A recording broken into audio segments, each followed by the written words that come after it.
Hello everyone, welcome back to knowledge for future study channel. इस video में हम विश्व की प्रमुख जनजातियों से संबंधित क्वेश्चन डिस्कस करेंगे जो कि आने वाले एग्जाम्स में इम्पोर्टेंट हैं। अगर आप चैनल पर नए हो तो चैनल को सब्सक्राइब ज़रूर कर दें, बेल आइकन को ज़रूर दबाएं और वीडियो को लाइक कर दें। पहला क्वेश्चन है, एनु जनजाति कहाँ पाई जाती है।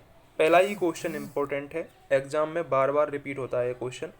तो एनु जनजाति ये कहाँ पाई जाती है, ये जापान में पाई जाती है। ठीक है, जापान आया है तो जापान आपको बताना है कि जापान के प्रधानमंत्री कौन बन गए हैं हाल ही में।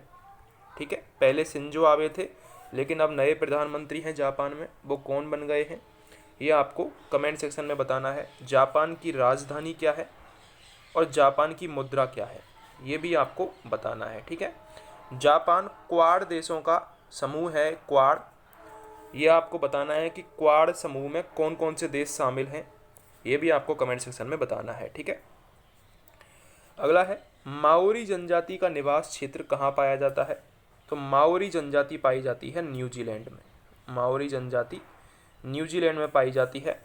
न्यूजीलैंड देश विश्व मानचित्र में किसके पास स्थित है ये भी आपको बताना है, किस महाद्वीप के पास। किस महाद्वीप के पास न्यूजीलैंड देश स्थित है, कमेंट सेक्शन में कमेंट करके बताना है। न्यूजीलैंड की राजधानी क्या है ये भी आपको कमेंट सेक्शन में बतानी है। न्यूजीलैंड कोविड-19 से फ्री होने वाला पहला देश था जिसने डिक्लेयर किया था ऑफिशियली कि कोविड-19 से वो फ्री हो गया है। सेमांग जनजाति का निवास क्या है। तो सेमांग जनजाति मलेशिया में निवास करती है। मलेशिया में निवास करती है। मलेशिया ही वो देश है जिसने पाकिस्तान के साथ मिलकर जो 370 थी, धारा 370, जब वो इंडिया ने हटाई थी तो उसका विरोध किया था मलेशिया। और वहाँ के जो राष्ट्रपति हैं उन्होंने हाल ही में इस्तीफा दे दिया। उनका नाम क्या था ये आपको कमेंट सेक्शन में बताना है। और मलेशिया की राजधानी क्या है ये भी आपको कमेंट सेक्शन में बतानी है। तो 3 जाति हमने डिस्कस कर ली है। एनु जनजाति जो कि इम्पोर्टेंट है, जापान में है। माओरी जनजाति ये न्यूजीलैंड में है। सेमांग जनजाति ये मलेशिया में है। और न्यूजीलैंड के मूल निवासियों को क्या कहा जाता है, तो उनको माओरी कहा जाता है।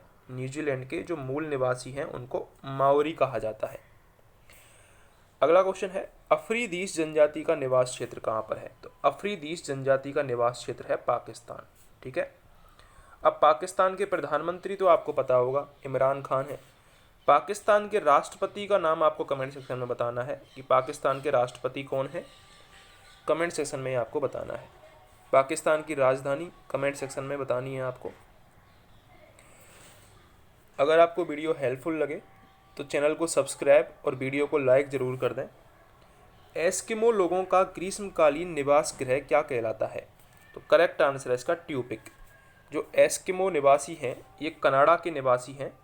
एस्किमो कनाडा के निवासी हैं और कनाडा के प्रधानमंत्री हैं जस्टिन ट्रूडो।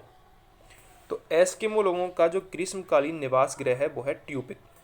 कनाडा यूरेनियम का सर्वाधिक उत्पादक यानी भंडारण वाला देश है। यूरेनियम के सर्वाधिक भंडार हैं यहाँ पर। कनाडा निकेल का सर्वाधिक निर्यातक देश है। निकेल का सबसे बड़ा निर्यातक देश है कनाडा, ये भी आपको याद रखना है। कनाडा की राजधानी क्या है ये आपको कमेंट सेक्शन में बतानी है। कनाडा की राजधानी क्या है ये आपको कमेंट सेक्शन में कमेंट करके बतानी है।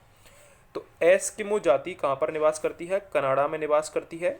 और इनके जो गृह होते हैं, घर होते हैं, उनको ट्यूपिक कहा जाता है। शिकार के लिए हार्पून का प्रयोग कौन सी जनजाति करती है। तो एस्किमो जनजाति जो कि कनाडा की निवासी है वो शिकार के लिए हार्पून का प्रयोग करती है। एस्किमो लोगों का मुख्य व्यवसाय क्या है। तो आखेट और मत्स्यन ये एस्किमो लोगों का मुख्य व्यवसाय है। बुशमैन का संबंध किससे है। Very important question. जैसे एनु फेमस है जापान की, वेरी इंपॉर्टेंट। बुशमैन कालाहारी मरुस्थल से संबंधित है। कालाहारी मरुस्थल, ठीक है, कालाहारी मरुस्थल। ठीक है, ये बुशमैन संबंधित है कालाहारी मरुस्थल से। कमेंट करके बताओ कालाहारी मरुस्थल कहाँ पर है।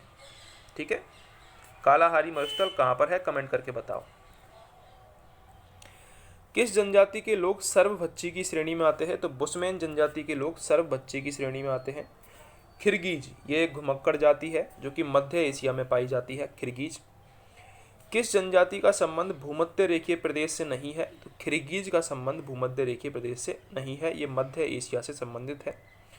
मध्य एशिया के स्टेपी क्षेत्र में खिरगीज, कालमुख, व कज्जाक लोगों द्वारा बनाए गए पशुओं की खालों के अस्थायी तंबू को युर्त कहा जाता है। ठीक है, मध्य एशिया में जो किर्गिज, कालमुख और कज्जाक लोग हैं उनके द्वारा पशुओं की खालों के जो अस्थायी तंबू बनाए जाते हैं उनको युर्त कहा जाता है। कौन सी जनजाति वृक्षों पर निवास करती है? तो सकाई जनजाति वृक्षों पर निवास करती है। किस प्रदेश में पिग्मी निवासी पाए जाते हैं? तो विषुवत रेखीय वन क्षेत्र में पिग्मी ये निवासी पाए जाते हैं। श्रीलंका में रहने वाले पिग्मी को किस नाम से जाना जाता है? तो बेद्धा इस नाम से जाना जाता है। विश्व के किस महाद्वीप में आदिम जातियों की सर्वाधिक जनसंख्या पाई जाती है? तो करेक्ट आंसर है इसका अफ्रीका। अफ्रीका महाद्वीप में आदिम जातियों की सर्वाधिक जनसंख्या पाई जाती है। अफ्रीका महाद्वीप में कौन सा मरुस्थल है, ये आपको कमेंट सेक्शन करके बताना है। ठीक है, विश्व की सबसे लंबी नदी नील नदी वो किस झील से निकलती है, ये भी आपको कमेंट सेक्शन में कमेंट करके बताना है। ठीक है, नील नदी विश्व की सबसे लंबी नदी है, किस झील से निकलती है? युर्त किस जनजाति का घर है? तो युर्त किर्गिज जनजाति का घर है, जो कि कहाँ पाई जाती है? जो कि मध्य एशिया में पाई जाती है। युर्त किर्गिज जनजाति का घर है जो कि मध्य एशिया में पाई जाती है। पिग्मी कहाँ के निवासी हैं? तो पिग्मी अफ्रीका के निवासी हैं। अफ्रीका की मूल जनजाति पिग्मी किस नदी घाटी में पाई जाती है? तो कांगो रिवर, कांगो और जायरे दोनों आपने नाम सुने होंगे। तो कांगो नदी पिग्मी निवासी का घर माना जाता है। जो पिग्मी निवासी हैं वो कांगो नदी घाटी में निवास करते हैं। अगर आपको क्वेश्चंस अच्छे लगे हों तो चैनल को सब्सक्राइब करें, वीडियो को लाइक करें।